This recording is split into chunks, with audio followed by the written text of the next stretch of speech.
Baik, selamat berjumpa Ibu dosen dan teman-teman. Nama saya Revito Jaranvik Malelak, NIM 19100002121. Saya dari kelompok 9 dan kami kelompok 9 akan mempresentasikan materi mengenai transaksi persediaan antar perusahaan dalam bentuk metode biaya. Saya sendiri akan membawakan materi mengenai metode biaya. Yang pertama itu mengenai metode biaya, di mana investasi dalam perusahaan lain yang dicatat menggunakan metode biaya dicatat oleh investor berdasarkan biaya historisnya, sehingga pendapatan diakui oleh investor jika dividen diumumkan oleh investi atau penerima penanaman modal. Metode biaya digunakan ketika investor tidak mempunyai kemampuan untuk mengendalikan atau tidak mempunyai pengaruh yang signifikan atas investi itu sendiri, di mana ketidakmampuan ini disebabkan karena besarnya investi. Umumnya, pada tingkatan kepemilikan saham biasanya kurang dari 20%. Dalam beberapa situasi, faktor lain seperti kepalitan investi membatasi investor untuk mempunyai kendali atau pengaruh yang signifikan tanpa melihat besarnya ukuran investasi pada investi. Yang berikut yaitu poin yang pertama yaitu prosedur akuntansi berdasarkan metode biaya, di mana metode biaya konsisten dengan perlakuan akuntansi atas aset tidak lancar, sehingga pada saat pembelian, investor mencatat investasi pada saham biasa sebesar total biaya perolehan yang terjadi pada saat pembelian dilakukan. Setelah itu, dalam metode biaya, nilai tercatat investasi tidak berubah, sehingga investasi tetap dicatat sebesar biaya perolehan awalnya sampai investasi tersebut dijual. Yang berikutnya, poin kedua yaitu pengumuman dividen lebih besar dari laba sejak akuisisi, di mana perlakuan khusus diharuskan dalam metode biaya. Pada situasi ini, di mana investor memegang saham biasa di perusahaannya mengumumkan dividen lebih besar daripada laba yang diperolehnya sejak investor mengakui saham investi itu sendiri, di mana dividen yang diterima pada awalnya dipandang mencerminkan laba investi dari tanggal pembelian investasi sampai tanggal pengumuman investasi. Baik, poin yang ketiga yaitu akuisisi pada tanggal interim, di mana akuisisi investasi selain pada awal atau akhir tahun fiskal tidak menimbulkan masalah besar jika metode biaya digunakan untuk akuntansi investasi, di mana satu-satunya kesulitan hanyalah penentuan apakah sebagian dividen yang diterima oleh investor merupakan dividen likuidasi ketika investi mengumumkan dividen sesaat setelah investor membeli saham investi. Pada situasi seperti inilah, investor harus mengestimasi jumlah laba investi untuk bagian periode di mana investor mempunyai saham investi dan dapat mencatat pendapatan dividen hanya sebesar jumlah tersebut.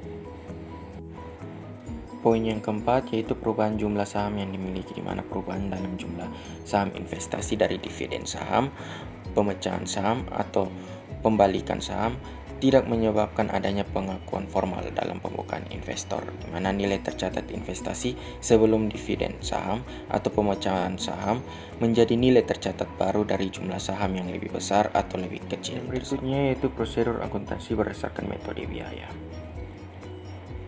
di mana metode biaya konsisten dengan perlakuan akuntansi atas aset tidak lancar. Pada saat pembelian, investor mencatat investasi pada saham biasa sebesar total biaya perolehan yang terjadi pada saat pembelian dilakukan. Contoh, asumsikan PT ABC membeli 20% saham biasa PT XYZ senilai 100 juta pada awal tahun, tetapi tidak mempunyai pengaruh signifikan atas PT XYZ selama tahun berjalan, sehingga PT XYZ mempunyai laba bersih 600 juta dan membayar dividen sebesar 20 juta. PT ABC mencatat ayat jurnal sehubungan dengan investasinya di PT XYZ, di mana yang pertama investasi pada saham biasa PT XYZ 100 juta dimasukkan ke debit dan kas dimasukkan 100 juta di kredit, mencatat pembelian saham biasa PT XYZ.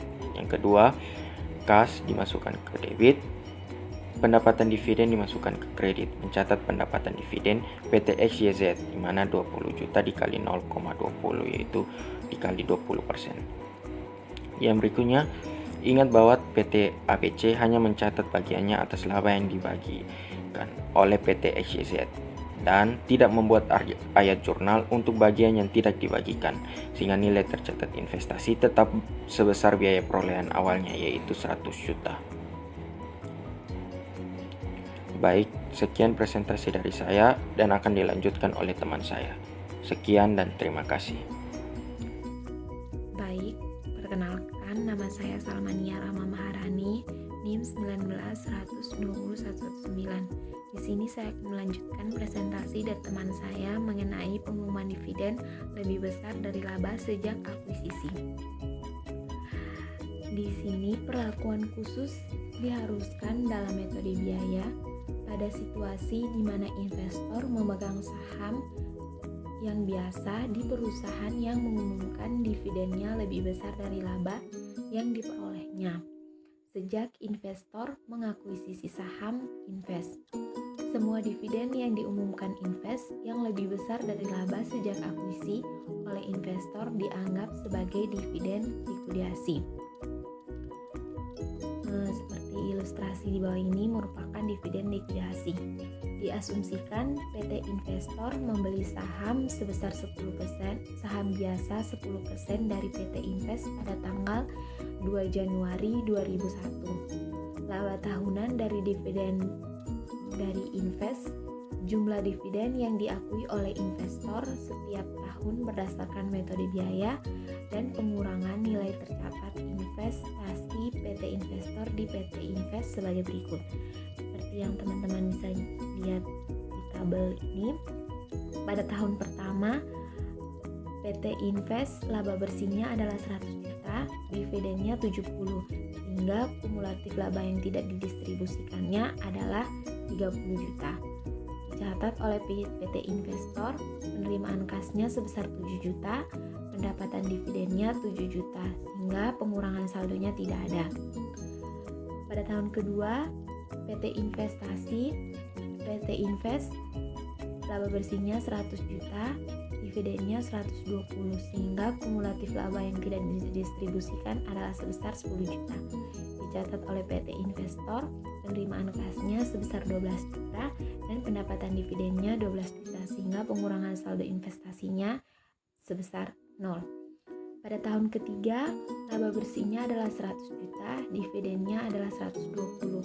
Kumulatif yang tidak didistribusikan adalah 10 juta. Sehingga PT Investor mencatat penerimaan kasnya sebesar 12 juta, pendapatan dividennya 11 juta, dan pengurangan saldo investasinya adalah 1 juta. Pada tahun keempat, PT Invest laba bersihnya adalah 100 juta, dividennya adalah 120, kumulatif laba yang tidak didistribusikan adalah 10 juta. PT Investor 12 juta, penerimaan kasnya, pendapatan dividennya 10 juta, sehingga pengurangan saldonya sebesar 2 juta. Pada tahun kelima, laba bersihnya adalah 100 juta, dividennya 70 juta, kumulatif laba yang tidak didistribusikan 30 juta. Nah, PT Investor penerimaan kasnya sebesar 7 juta, pendapatan dividennya 7 juta, pengurangan saldo investasinya sebesar 0. Di sini ilustrasi dividen likuidasi. PT Investor mencatat bagian 10% atas dividen PT Invest sebagai pendapatan tahun 2001 karena laba PT Invest lebih besar dari dividennya. Pada tahun 2002, PT Invest lebih besar dibandingkan laba untuk tahun tersebut. Tetapi kumulatif dividen yang diumumkan sejak tanggal 2 Januari 2001 saat PT Investor mengakuisisi saham PT Invest tidak melebihi laba PT Invest sejak tanggal tersebut. Oleh karena itu, PT Investor tetap mencatat bagian 10% atas dividen sebagai pendapatan. Pada akhir tahun 2003, dividen yang diumumkan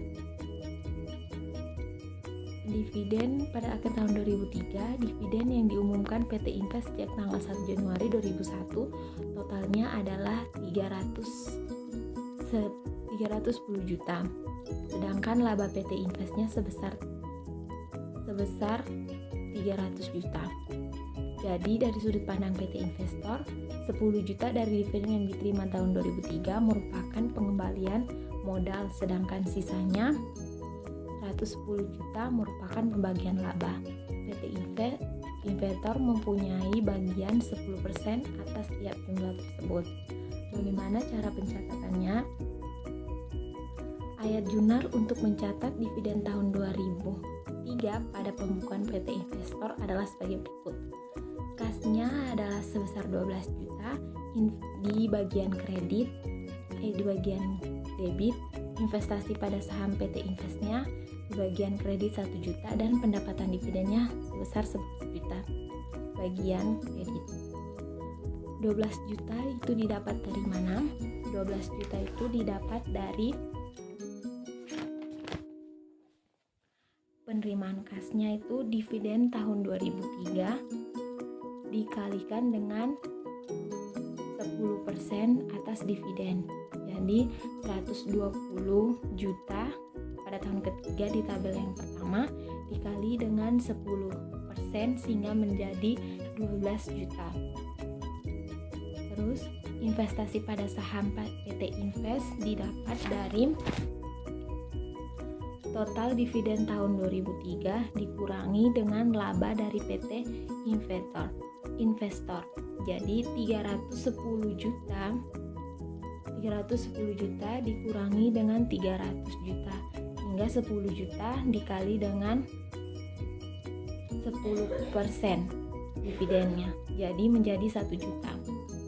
Pendapatan dividennya 120 juta dividen tahun 2003 dikurangi dengan kumulatif laba yang tidak didistribusikan sebesar 10 juta dikali dengan 10% atas dividen. Jadi 120 dikurangi dengan 10 juta sehingga menjadi 110 juta dikali dengan 10% menjadi 11 juta. Selanjutnya adalah dividen likuidasi setelah perubahan dari metode ekuitas. Jika sebelum investor mencatat investasi menggunakan metode ekuitas, karena adanya penjualan sebagai investasi berubah menjadi metode nilai wajar, maka tanggal perubahan metode tersebut menggantikan tanggal akuisisi sebagai tanggal reversi untuk menentukan dividen likuidasi. Sudut pandang invest atas dividen likuidasi. Dividen yang diterima investor melebihi laba sejak tanggal akuisisi dianggap sebagai dividen likuidasi oleh investor, tetapi biasanya bukan merupakan dividen likuidasi dari sudut pandang invest. Jenis dividen ini dapat timbul ketika saham invest lebih dari investor sesaat sebelum pengumuman dividen. Selanjutnya akan dijelaskan oleh teman saya. Baik, perkenalkan saya Sandriana Ryujami. Di sini saya akan melanjutkan presentasi pada bagian ketiga, yaitu akuisisi pada tanggal inter. Akuisisi investasi selain pada awal atau akhir tahun fiskal umumnya tidak menimbulkan masalah besar jika metode biaya digunakan untuk akuisisi investasi. Yang menjadi kesulitan adalah penentuan apakah sebagian dividen yang diterima oleh investor merupakan dividen likuidasi ketika investi mengumumkan dividen sesaat setelah investor membeli saham investi. Pada situasi seperti ini, investor harus mengestimasi jumlah laba investi untuk bagian periode di mana investor mempunyai saham investi dan dapat mencatat pendapatan dividen hanya sebesar jumlah tersebut. Yang keempat, perubahan jumlah saham yang dimiliki. Perubahan jumlah saham yang dimiliki di sini dapat dipengaruhi oleh yang pertama, pembelian saham tambahan, di mana pembelian saham tambahan dicatat sebesar biaya perolehan sebagaimana investasi awal. Kepemilikan saham sebelumnya harus dinilai ulang terlebih dahulu berdasarkan nilai wajar yang diaplikasikan untuk saham tambahan baru, dan keuntungan atau kerugian tidak terrealisasikan akun laba rugi yang diakui. Yang kedua, penjualan saham.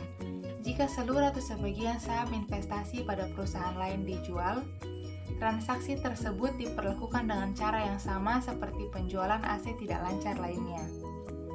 Keuntungan atau kerugian dari penjualan diakui dari selisih antara harga jual yang diterima dan nilai tercatat investasi yang dijual. Sekian presentasi dari kelompok kami. Bagi teman-teman yang ingin memberikan saran, pertanyaan, maupun kritik, kami persilakan. Terima kasih.